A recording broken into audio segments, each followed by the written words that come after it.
इतिहास की जरूरत क्या है? आखिर क्यों लोग इतिहास को जानना आवश्यक समझते हैं? आखिर कैसे इतिहास के वो पन्ने हमारे रास्ते को एक नए परिवर्तन की ओर लेकर जाते हैं? अगर आपके मन में इस तरह के सवाल है तो इसका जवाब बड़ा ही सरल है।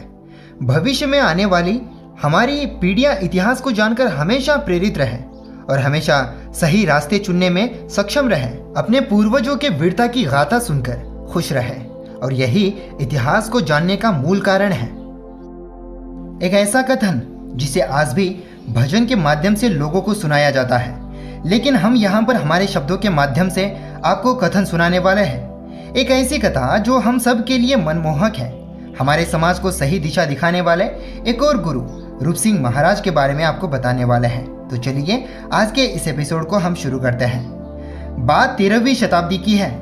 असल में गोपाल नायक अमरकोट से नाता रखते हैं, जो कि आज वर्तमान में पाकिस्तान में है। वे एक राजपूत वंशावली से बिलोंग करते थे।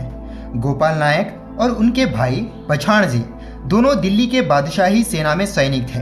दोनों भाई गौड़ में सोड़ावत राजपूत थे। इसके वंश में पछाण के पुत्र नाहर, नाहर के पुत्र वीरम, वैसे ही आगे चलकर वीरम के तीसरी पीढ़ी पर आसो सिंह के 2 पुत्र होते हैं। उनमें से एक का नाम था रूप सिंह और दूसरे का नाम था सूरजमल।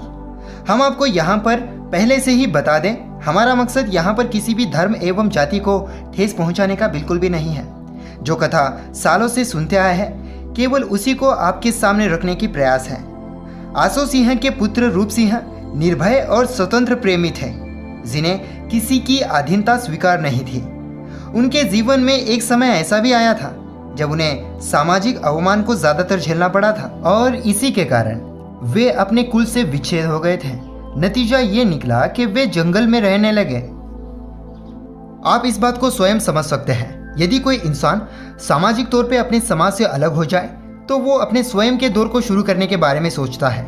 एक तरह से इसे हम परिवर्तन भी कह सकते हैं। परिवर्तन का नियम यह है कि हमें हमारी भूतकाल की यथास्थिति को बदलकर हमें एक नए दौर को शुरू करना होता है या फिर एक नए अवतार को अपनाना पड़ता है। जैसे हमने आपको बताया, रूप सिंह ने वैसा ही कुछ किया था। उन्होंने एक नए समाज की स्थापना की। उन्होंने इसके लिए अपने 4 भाइयों को एकत्रित किया था। उन्हें अपने पारिवारिक 3 जातियों का समर्थन भी मिलता है और वे जातियां इस तरह है। सबसे पहले नंबर पे आता है कछवा, जहां पर रूप सिंह का ससुराल था। दूसरे नंबर पे आता है चवड़ा, जहां पर रूप सिंह का नानीहाल था।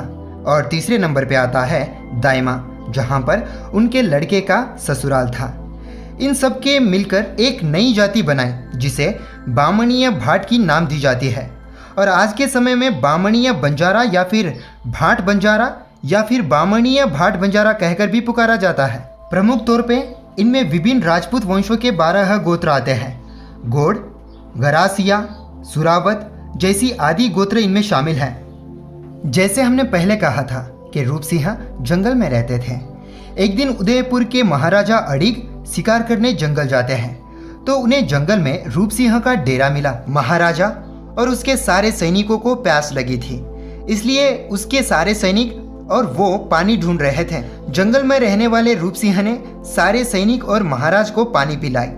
बदले में अड़िग महाराज ने खुशी से 12 गांव और 11,000 बीघ जमीन रूप सिंह को भेंट में देते हैं। तब से रूप सिंह बामणिया में रहने लगे। वैसे महाराज ने रूप सिंह को 12 गांवों का मुखिया बनाया था, इसलिए सभी मुखियाओं को दरबार में हाजिरी देने जाना पड़ता था। लेकिन रूप सिंह को किसी की अधीनता स्वीकार नहीं थी, इसलिए वे हाजिरी देने नहीं जाते थे।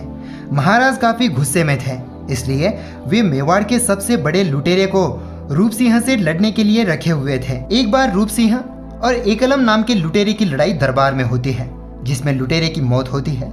रूप सिंह एक वीर इंसान थे। उन्होंने अपने गुरु धनराज के कहने पर 4 भुजा का भव्य मंदिर और 7 तालाब बनवाए थे, ताकि लोगों को पीने के पानी के लिए इधर उधर भटकना न पड़े। एक दिन लुटेरे के मामा जी रूप सिंह के सो जाने पर लड़की के वेश में आकर रूप सिंह के गर्दन में तलवार मार दी और रूप सिंह महाराज इस तरह वीर गति को प्राप्त हो जाते हैं। दोस्तों, यह थी रूप सिंह महाराज की सच्ची कहानी। उम्मीद करते हैं कि आपको वीडियो अच्छा जरूर लगा होगा। अगर ऐसा है तो वीडियो को लाइक ज़रूर कर देना। साथ ही यदि आपने हमारे चैनल को अब तक नहीं सब्सक्राइब किया हुआ है तो ज़रूर से चैनल को भी सब्सक्राइब कर लेना और साथ में बगल वाले नोटिफिकेशन बेल आइकन को भी दबा दीजिएगा ताकि आने वाले समय में आप हमारे एक भी एपिसोड मिस ना कर सके। साथ ही वीडियो को अपने दोस्तों के साथ फेसबुक, व्हाट्सएप, इंस्टाग्राम हर जगह शेयर कर दीजिएगा।